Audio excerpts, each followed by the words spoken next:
சூர்யா வெற்றி கொண்டான். என்ன ஸ்ட்ராட்டஜியோட அடிப்படையில் எதிர்க்கட்சிகள் செய்கிறாங்க? நீங்கள் என்ன வியூகத்தோட இந்த ஈரோடு கிழக்கு இடைத்தேர்தலில் களமிறங்குறீங்க? ஏன்னா ஏற்கனவே காங்கிரஸ் கட்சி தான் இந்த தொகுதியில் 2 முறை களத்தில் இருந்தாங்க. இந்த தடவை நேரடியாக எனக்கே கொடுங்க அப்படின்ற நிலைப்பாட்டோடு திமுக இறங்க வேண்டிய பின்னணி என்ன? ஒன்றுமே இல்லைங்க. தொகுதியை நாங்கள் தான் கொடுத்தோம், திரும்பி கேட்டோம், கொடுத்தாங்க, நிற்கிறோம், அவ்வளோதான். அது ஒரு பெரிய பெரிய விஷயம்லாம் அதில் ஒன்றும் பெருசாக தேட வேண்டிய நாங்கள் என்னவோ அவங்ககிட்ட போராடி அப்படிலாம் சொல்ல அவங்ககிட்ட வேட்பாளர் இல்லாத மாதிரி இல்லை, ஏதோ ஸ்ட்ராட்டஜி இருக்கும் இல்லையா? நிறைய பேர் அதே ஒரு ஸ்ட்ராட்டஜியாக போராடி ஏன் இறங்கி வந்து வேண்டுகோள் விடுத்தார் அப்படிலாம் ஒன்றுமே கிடையாதுங்க.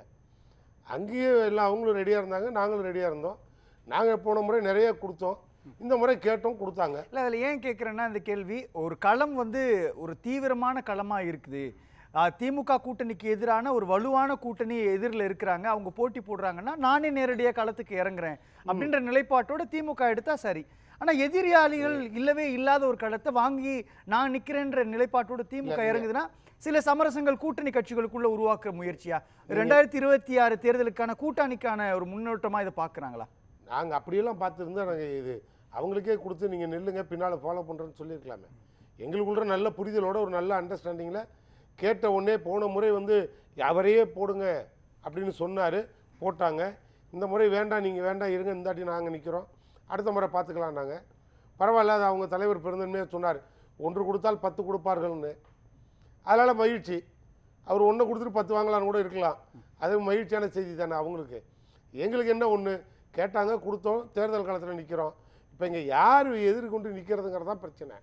அதுவும் இப்போ பாருங்கள், எங்கள் அண்ணன் கலை பேசும் போதெல்லாம் தெளிவாக சொன்னார், ஏங்க நிற்கலைன்னா ஏங்க சும்மா இருங்க, சும்மா மறுபடியும் போய் நின்று டெபாசிட் பிடிச்சின்னா அப்புறம் மறுபடியும் கலை பயன்படுத்தவே இல்லை சூரிய. டெபாசிட் போயிடுச்சுன்னு சொல்லவே இல்லையே. டெபாசிட் போயிடுச்சுன்னா என்ன பண்ணுறதுன்னு சொன்னாரா இல்லையா? வேணா ரீவன் பண்ணி பார்ப்போம். இல்லை, தொடர்ச்சியான தோல்விகளை தவிர்க்கிறதுக்காக தாண்டி கூட சொன்னார், ஒருவேளை டெபாசிட் போயிடுச்சுன்னா என்னங்க பண்ணுறது, அது அவங்க பெருசாக கருதுவாங்கல்ல. ஏன்னா இப்போ வந்து பட்டி தொட்டியெல்லாம் கட்டி போனதாட்டி மாதிரிலாம் ஏதாவது பண்ணுவாங்க இவர் சொன்னார். அதெல்லாம் தேவையில்லை என்ன, அதனால் இப்போ அதெல்லாம் தேவையில்லைங்கிறதுனால தவிர்த்துட்டாங்க போட்டிருக்குன்னாரு. நான் என்ன சொல்கிறேன், இதே மாதிரி 26 தவிர்த்துருங்க. 26 தேர்தலையும் தவிர்த்துட்டிங்கன்னா பிரச்சனையே இருக்காது. நாங்கள் என்ன சொல்கிறோம், அவங்க என்ன சொல்கிறாங்க, 2026 வேகமாக ஓடுறதுக்கான ஒரு சின்ன ரிலாக்ஸ்ன்றாங்க. ஏங்க இப்போ கொஞ்சம் நாங்கள் வார்ம் அப் பண்ணிக்கிறோம் அப்படின்றாங்க. இப்போ என்ன பஸ் ஃபஸ்ட்டு கீர் போட்டால் ரிவேர்ஸில் போதா? இப்போ என்ன வண்டி ஓடலையா, செல்ஃப் எடுக்கலையா? கொங்கு மண்டலம் எங்களோட கோட்டை, எடப்பாடியின் கோட்டைன்னு அவ்வளோ கொடி கட்டி பறந்தீங்க தெரு தெருவா. இப்போ கடைசியில் என்னாச்சு, வந்து முதல்வர் வந்து ஆட்சியில் உட்கார்ந்த உடனே ஓட்டு போட்ட மக்களை பார்ப்பதை விட ஓட்டு போடாத மக்களை பார்க்குறேன். ஏன் எனக்கு போடலன்னு கேள்வி கேட்குறேன்ட்டு கொங்கு மண்டலத்துக்கு தான் முதல் ப்ரோக்ராம் போனார். அன்னைக்கு ஆரம்பிச்சது இன்னைக்கு வரைக்கும் எடப்பாடிக்கு 7.5 போல ஒன்றில் கூட அங்கே ஜெயிக்கலை. அங்கே இவர் மட்டும் இல்லைங்க, இவரை தாண்டி அங்கே இன்னொரு ஜாம்பவான். இல்லை, அந்த புள்ளி சரியானதா? இல்லை, நான் அது கேட்குறது அந்த புள்ளி தான் சரியா. இப்போ 2019 நடந்த தேர்தலாகட்டும், இல்லை 2024 நடந்த நாடாளுமன்ற தேர்தலாகட்டும், 2 தேர்தலையுமே திமுகவும் அதனுடைய கூட்டணி கட்சிகள் தான் ஒட்டுமொத்தமான எம்பி சீட்டை நீங்கள் வாங்குறீங்க. ஆனால் 2021 தேர்தலுக்குள்ளே நீங்கள் பார்க்குறப்போ டோட்டலாக எம்எல்ஏ சீட்டை அவங்க தானே அதிகரிக்கிறாங்க மேற்கு தமிழ்நாட்டை பொறுத்தவரை. அந்த யதார்த்தத்தை 2019 எல்லா சீட்டும் நீங்க அடிக்கிறீங்க. 2021 சட்டமன்ற தேர்தலுக்குள்ள கள்ளக்குறிச்சி தொடங்கி கோயம்புத்தூர் வரை அதிமுக தானே செல்வாக்கா இருக்குது. எதை வச்சு நீங்க சொல்றீங்க? அதிக எம்எல்ஏ சீட் அவங்க தானே வாங்கியிருக்கிறாங்க. எங்க ஒருவேளை எதிர்கட்சியா அதிமுக உட்கார்றதுக்கான பலமே மேற்கு தமிழ்நாடு தானே இல்லை சார். அதனால தான் நான் திரும்பி சொல்றேன், அது எங்க கோட்டைன்னு சொன்னீங்க. இன்னைக்கு அங்க கொடி திமுக கொடி பறக்குது. அது காரணம் என்னன்னா, அங்கே அந்த மக்களுக்கு ஒரு புரிதல் இல்லாமல் இருந்தது. நீங்கள் வந்து ஒரு சமூகத்தின் பேரை சொல்லி உச்சரித்து என்னை இதை மாதிரியெல்லாம் இழிவுபடுத்துகிறாங்க அப்படின்னு ஒரு பொய்யை எங்கள் பிரம்மாண்டமாக அவுத்து விட்டு எடப்பாடி விட்ட நாடகத்தின் விளைவு ஒரு 50-60 சீட்டு கொஞ்சம் பறந்தது. இப்போ என்னாச்சு, உங்கள் நாடகம் வெளிப்படையாக வெளியில் வந்துருச்சு. நீங்கள் கட்சியே கொண்டு போய் ஆட்டுக்கொட்டாயெல்லாம் அடமானம் வச்சுட்டீங்க. அது தெரிஞ்ச பிறகு இனிமேல் என்ன பட்டி தொட்டி எல்லாம் கட்சியே வந்து ஆட்டுக்கொட்டாயில் தான் அடமானமாக வச்சிங்க. அப்புறம் இனிமேல் எங்கே பேச்சுவார்த்தை ஒன்றும் இல்லை, மக்கள் புரிஞ்சுக்கிச்சு. அதனால் நீங்கள் என்ன தோப்புக்கரணம் போட்டாலும் அங்கே இனிமேல் வாய்ப்பு இல்லை. அந்த கோட்டையில் கொடி இப்போ திமுக பறக்குது. இப்போ இடைத்தேர்தல் இல்லை, அதுதான் இந்த இடைத்தேர்தலுக்கு அப்புறம் இப்போ ஒரு சூர்யா வெற்றிக்கணும். நீங்கள் வந்து அரசியலை நல்லா பார்த்துருப்பீங்க. எழக்கூடிய கேள்வி, இடைத்தேர்தல் அப்படின்னாலே ஆளுங்கட்சி தானே ஜெயிப்பாங்க. சரி, இடைத்தேர்தல் ஆளுங்கட்சி ஜெயிக்கும். ஆர்கே நகரில் எந்த கட்சி ஜெயிச்சுது?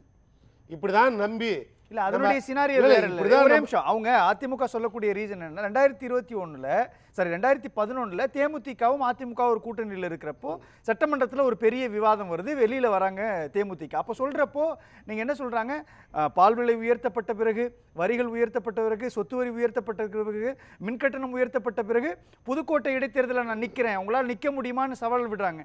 அதே ஸ்ட்ராட்டஜி தானே இந்த ஈரோடு கிழக்குக்குள்ளேயும் இருக்குது. அதிமுக திமுகவை பார்த்து விமர்சிக்கக்கூடிய ஒரு புள்ளி, பால் விலை உயர்த்திட்டீங்க, மின்கட்டணம் உயர்த்திட்டீங்க, எல்லாமே சொத்து உயர்த்திட்டீங்க அப்படின்ற அதே விஷயத்தை தானே சொல்றாங்க. ஆனா அவங்க தேர்தல் களத்துக்குள்ள வரல. அப்ப இடைத்தேர்தல் அப்படின்னு சொன்னாலே ஆளுங்கட்சி தானே ஜெயிப்பாங்கன்ற புள்ளியை தானே அவங்க ப்ரொஜெக்ட் பண்றாங்க. இல்லை நீங்க நான் என்ன சொல்றேன், ரீகன் சார் அருமையாக கேள்வியை தொகுத்து கொண்டுட்டு போறீங்க. என்னதான் நீங்க கிளப்பி விட்டாலும் வண்டி ஸ்டார்ட் ஆகலையே, நான் என்ன பண்றது? அங்கே பேட்டரி டவுனா இல்லை பீஸ் போயிடுச்சான்னு புரியலையே. நீங்கள் இப்போ இவ்வளவு சொன்னீங்கல்ல, பால் விலை, பெட்ரோல் விலை, இஞ்சி மரப்பா பூண்டு விலைலாம் ஏறிடுச்சுன்னு சொன்னீங்கல்ல. நான் என்ன கேட்குறேன், இதெல்லாம் போய் எடப்பாடி அங்கே சொல்ல வேண்டியதானே? முதல்ல அவன் திரும்பி தொகுதி மக்கள் கேட்குறான், இவங்களாவது பரவாயில்லப்பா இஞ்சி பூண்டு விலையை தான் ஏற்றுனாங்க, நீ ஒட்டுமொத்த கட்சியை கொண்டு போய் அங்கே வச்சுட்டு மொத்த கம்பெனியும் விலைக்கு வாங்கிட்டு வந்துட்டேன்னு திரும்பி கேட்குற மாதிரி இருக்குல்ல. தலைமையே காணான்னு தேடிக்கிட்டு இருக்கு, கொடியை காணான்னு தேடுறீங்க, சின்னத்தை காணான்னு தேடுறீங்க. சேர்ந்த பாவத்துக்கு தமிழ்நாட்டு உரிமைகளை மொத்தமாக அடை வச்சுட்டேன், நான் இனிமேல் மன்னிச்சுக்கங்கன்னு இப்போ அண்ணன் சொல்கிற மாதிரி சிறுபான்மை எல்லாம் திமுகவுக்கு ஓட்டு போடுறாங்க அப்படின்னா, அப்போ பெரும்பான்மையில் நீங்கள் இப்போ என்ன பெரும்பான்மை யாரும் உங்கள் ஓட்டே போடுறது இல்லையா? இது என்ன ஒரு ஒரு லாபியா? அதுக்காக தான் வெளியில் வந்தேன்னு கேட்டால் இதெல்லாம் போய் நீங்கள் அங்கே சொல்ல வேண்டியதானே, சொல்லி நின்று பார்க்க வேண்டியதானே. ஏன் உங்களுக்கு வந்து துணிச்சல் வரல? ஏன் அந்த பயம்? நான் கேட்குறேன், இல்லை ஏன் அந்த பயம் நினைக்கிறேன். அவர் ரொம்ப பெரிய மனுஷங்க. ஏற்கனவே 66 எம்எல்ஏலேருந்து 10 பைசாவுக்கு பிரயோஜனம் இல்லை தமிழ்நாட்டுக்கு, தமிழ்நாட்டு மக்களுக்கும். எந்த அசம்பிளியில் எந்த ஒன்றும் பேசுறதில்ல, எந்த நல்ல திட்டங்களையும் சொல்கிறதில்ல. என்னைக்காவது எடப்பாடி ஒரே ஒரு நாள் எங்கள் அண்ணன் கலையாவது அவர்கிட்ட கொடுத்துருந்தா அவராவது போய் இந்த பாலிசி தப்புங்க, இந்த பாலிசி இம்ப்ளிமெண்ட் பண்ணுங்க அப்படின்னு சொல்லியிருப்பார் ஒரு எதிர்க்கட்சி தலைவராக.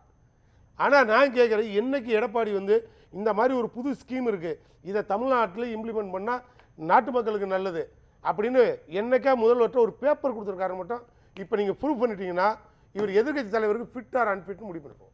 இவர் அதுக்கே அன்ஃபிட்னு நான் சொல்லுவேன். ஒன்றும் இல்லை, இல்லை சட்டமன்றத்துல எல்லாம் கடுமையான எதிர்ப்பு குரலை முன் வச்சுட்டு இங்கே பாருங்க, நான் சொன்னது ஒளிபரப்புறது இல்லையா? இல்லை நான் சொன்னது முதல்வரை போய் இதே பிஜேபியில் இருக்க வானதி சீனிவாசன் எம்எல்ஏ போய் அப்பாயின்மெண்ட் கேட்டு பார்க்குறாங்க. உங்களுக்கு அண்டர்ஸ்டாண்டிங் இருக்கு. என்ன அண்டர்ஸ்டாண்டிங்கு? என்ன அண்டர்ஸ்டாண்டிங்கு? பார்க்குறாங்க. பார்த்த பிறகு என்ன சொல்லிட்டு வந்தாங்க, கூட்டணியை பேசி நாங்கள் 4 பேரும் இப்போ எடப்பாடி மாதிரி ஓட்டு பிரச்சனையாக இருக்குது, நான் ஓட்டு போடுறேன்னா சொன்னாங்க.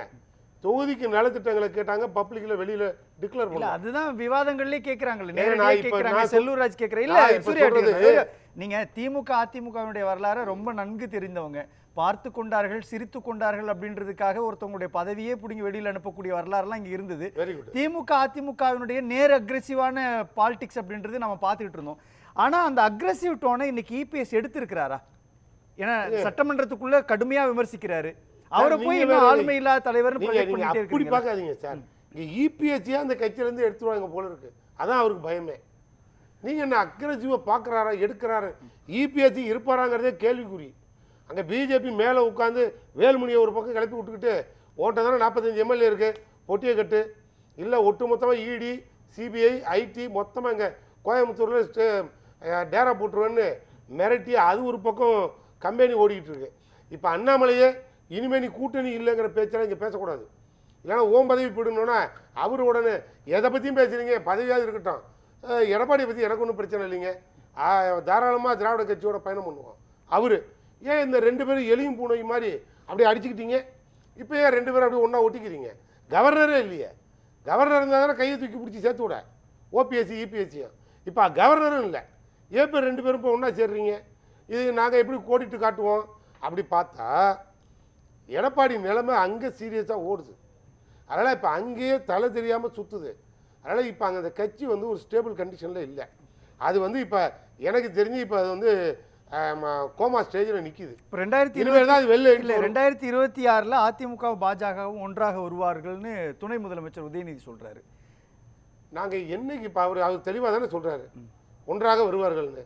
இப்போ அது என்னைக்கா பிரிஞ்சுதுன்னு நாங்கள் என்னைக்கா சொல்லியிருக்கோம். எந்த நம்பிக்கையில் சொல்கிறாரு சார்? அது 2024 நாடாளுமன்ற தேர்தலே அவங்க பிரிஞ்சுட்டாங்க. சில திட்டங்கள்ல வந்து அவங்க எதிர்க்க தானே செய்யறாங்க. அப்படின்றப்போ ஏன் திரும்ப திரும்ப பாஜகவும் அதிமுகவும் கள்ள கூட்டணி இல்ல, எந்த ரெண்டு பேரும் மறைமுகமா இருக்கிறாங்க அப்படின்றாங்க. கூட்டணி இல்லைங்கிறதெல்லாம் வந்து ஒரு கொள்கை சித்தாந்தத்தின் அடிப்படையில் வரணும்.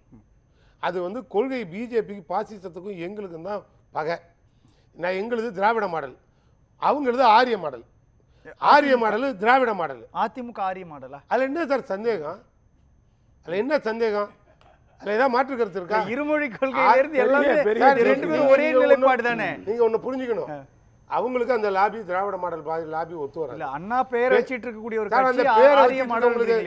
பேர் வச்சிருக்கவங்களுக்கு கொஞ்சமாவது உணர்வு இருந்தா கவர்னர் அண்ணா பேரை சொல்லாத போதே அன்னைக்கே தூக்கி கிழிச்சு விட்டேஞ்சு வெளில ஓடியாந்துருக்கணும்.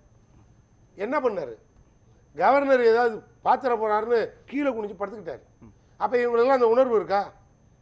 நான் திரும்பியும் கேட்குறேன், அது என்ன இருக்குங்க? நான் தான் ஓப்பனாக சொல்கிறேனே. அப்படி இருந்தால் நீங்கள் ஏன் பிஜேபியோட அங்கே சேர்ந்து ஒட்டுமொத்தமாக எல்லா மசோதாவுக்கும் கையெழுத்து போடுவீங்க? அதான் நாங்கள் ஓப்பனாக சொன்னோம்ல, அது ஆரிய மாடல், இது திராவிட மாடல். இப்போ இந்த ஃபேக்டர்லாம் வந்து ஈரோடுக்குள்ளே செயல்படுத்த முடியாதுன்றீங்களா? நான் இப்பயும் சொல்கிறேன், இனி அதெல்லாம் இங்கே ஒன்றும் எடுபட போகிறதில்ல. இங்கே பிஜேபி ஏன் இப்போ நான் கேட்குறேன், அவர் அண்ணாமலையே அங்கே ஒரு கொங்கு நாட்டு மன்னர் தானே அவரு, அதான் கொங்கு நாட்டு மன்னர் தானே அவரு ஒருத்தர். அவரு நிற்க வேண்டியதானே? மன்னர்கள்லாம் இல்லை சார். இல்லை சார், இப்போ அவரெல்லாம் மன்னர் தான் அங்கே. அதனால் அந்த மன்னர் அங்கே நிற்க வேண்டியதானே?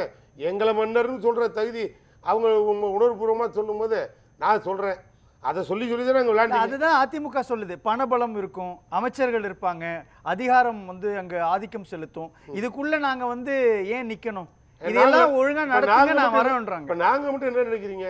தேர்தல்னா ஒரு தேர்தல்னா சும்மா இப்போ இந்த எதிர்கட்சி இந்த கட்சி நிற்கிற வேட்பாளரை எதிர்த்து நிற்கிறோன்னு நினைக்கிறீங்களா? கிடையவே கிடையாது. முதல்ல அதுவே தப்பான ஆஸ்பெக்ட். நாங்களே தேர்தல்னா வயிற்றுல புளி முட்டையை கட்டிட்டு சுற்றுற மாதிரி சுற்றுறோம். உங்களுக்கு ஏன் புளி? என்ன காரணம்னு கேட்டால் எங்களுக்கு எதிரி இடி department, CBI department, ID department. Tea கடைக்கு நடந்து போனால் கூட திரும்பி பிடிச்சிட்டு வந்து உட்காரச்சுருவான். நீங்க ஒருவேளை அப்படி ஆயிட்டு ஒன்னு சொல்ல ஒரு நிமிஷம் இருங்க, இடி வந்துச்சு சிபிஐ வந்துச்சுன்னா அதை நீங்க ஸ்கோர் தானே பண்ணுவீங்க. அங்க பாருங்க, நான் சொல்றேன், நீங்க ஆளுநர் வச்சு ஸ்கோர் தானே பண்ணிட்டு நான் இன்னும் சொல்லுவேன், தேர்தலையே நிறுத்திட்டு அப்படியே வேலூர் பார்லிமெண்ட் தேர்தலையே நிறுத்தி ஒரு போக்கஸை கட்டிட்டு வெளில வந்தீங்க. 3 மாசம் கழிச்சு திரும்பி தேர்தல் வச்சீங்க. ஜெயிச்சது யாரு? அதே திமுக. அந்த கேஸ் 5 வருஷம் கழிச்சு ஜெயிச்சது யாரு? திமுக. இப்ப நான் திரும்பியும் சொல்றேன், எலெக்ஷன் கமிஷனே எங்களுக்கு ஒரு எதிரி மாதிரி தான் நாங்கள் விளாண்டுவோம். எங்களுக்கு அதுவே ஒரு எதிரியாக தான் நாங்கள் களத்தில் நிற்போம். ஏன்னா இன்றைக்கி அந்த மாதிரி இருக்குது ஜனநாயகம் பிஜேபிகிட்ட. நீங்கள் ஒன்று ஆளுங்கட்சி உங்களுக்கு தான் வெற்றின்னு ஏன்னோ ஃப்ரீ ஃப்ளோவில் அவுத்து விட்ட மாதிரி ஒன்றும் நடக்காதுங்க. அப்படி தான் நம்ம ஆர்கே நகரை நம்பினோம். அங்கே குக்கர் வந்து எல்லாத்தையும் தூக்கி அடுப்பில் வச்சு வேக வச்சு கூட்டு வந்துருச்சு. ஒன்றுக்கும் இல்லை, எல்லாருக்கும் டெபாசிட் அவுட்டு, ஆளுங்கட்சி அவுட்டு. உங்களுக்கு தான் எல்லாம் 20 ரூபா டோக்கன், எல்லாருக்கும் கிடையாது. உங்களுக்கு தான் எல்லாம் 20 ருபீஸ் டோக்கன். கதையை முடிச்சுட்டு வந்துருச்சு. அதனால் இதெல்லாம் பார்க்க முடியாது.